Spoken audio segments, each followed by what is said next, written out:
So have you ever done something you knew you shouldn't? Not just breaking a rule, but something that left a mark, something that changed things in a way that can't be undone. I still regret that to this day. It started a week ago. I was dog sitting for a friend who had this old house on the outskirts of town. He told me not to go into the basement. Simple enough, right? No reason to anyway. But the thing about being told not to do something, it scratches at you. The first few nights were fine. The house was big, kind of creaky, but nothing weird. Except, every night around 3 a.m., I'd hear this soft creaking sound.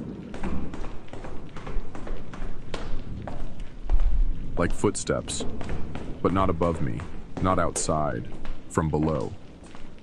I tried ignoring it, told myself it was the pipes or maybe an old furnace, but by the fourth night I noticed something else. The dog, big German shepherd named Max, would always sleep near my bed.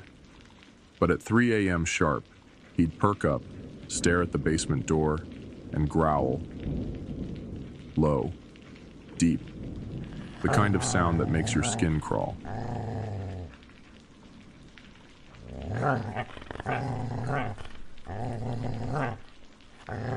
So, of course, I did what any reasonable person wouldn't do. I grabbed a flashlight and went to check it out.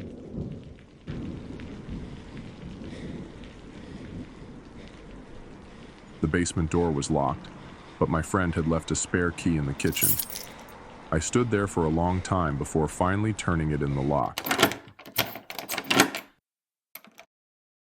The air that hit me was cold, stale, like something had been trapped down there for years.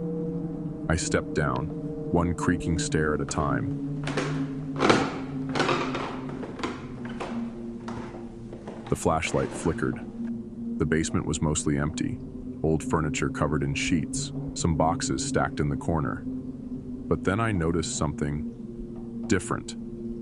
Against the far wall there was a mirror, huge, antique, its frame covered in intricate carvings. But it wasn't dusty like everything else. It was polished, like someone had been using it.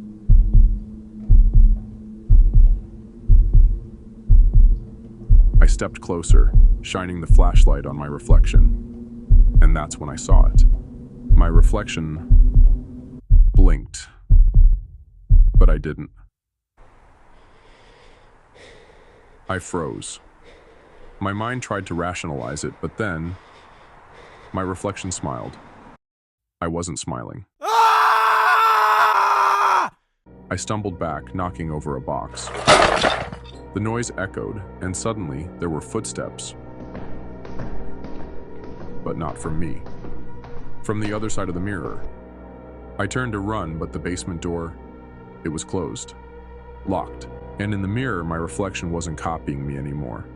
It was moving on its own, tilting its head, raising a hand, pressing it against the glass from inside. Then, it stepped forward.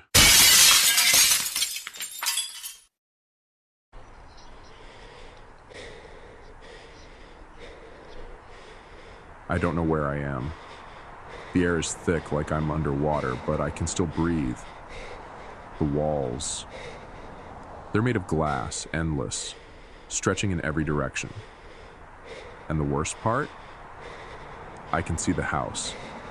I see myself, or what looks like me, standing in the basement, staring at the shattered mirror. It tilts its head, listening. Then it turns and walks upstairs, walks into my life. I pound against the glass, screaming, but no sound comes out. Max starts barking upstairs, growling at the thing, pretending to be me. But it just kneels down, pats his head, and whispers something. Max whimpers. Then, silence. I don't know how long I've been here. Time doesn't work right. My reflection, the one that got out, is living my life now. Sleeping in my bed, eating my food, answering my phone. No one knows, no one can know. But sometimes, just sometimes, when the house is quiet. I hear it whisper my name.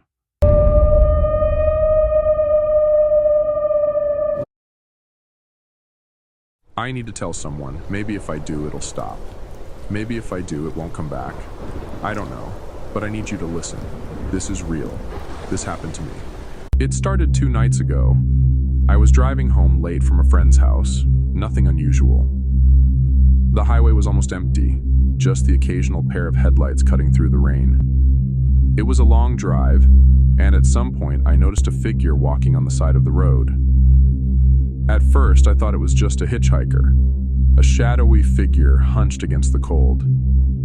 But as I passed, my headlights caught their face, or at least where their face should have been. Nothing. Just darkness.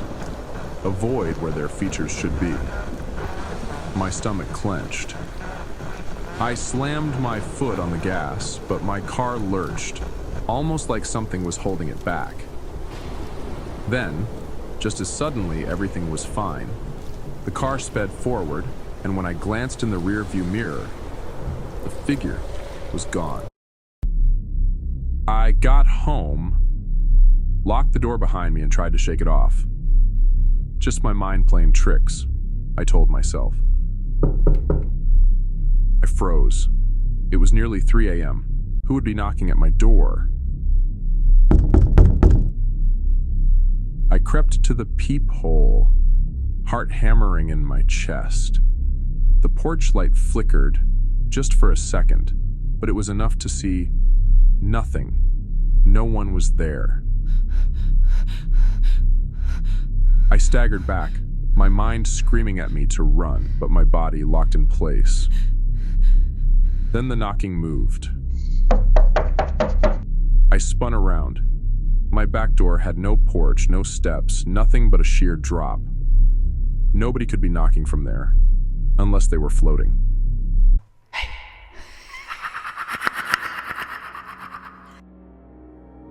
I ran to my bedroom, slammed the door, and shoved my dresser in front of it.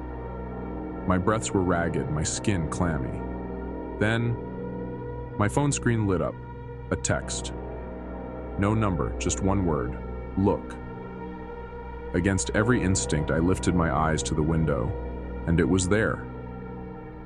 A face, no. A shape, pressed against the glass. Skin like stretched leather, lips curled into an unnatural grin. But its eyes were mine, like it had stolen them. I bolted, down the stairs, out the front door. I didn't care where I went, just away. But as I ran, the streetlights flickered out one by one behind me. Then I saw it, a reflection in a shop window. Not mine, its, running right beside me, smiling.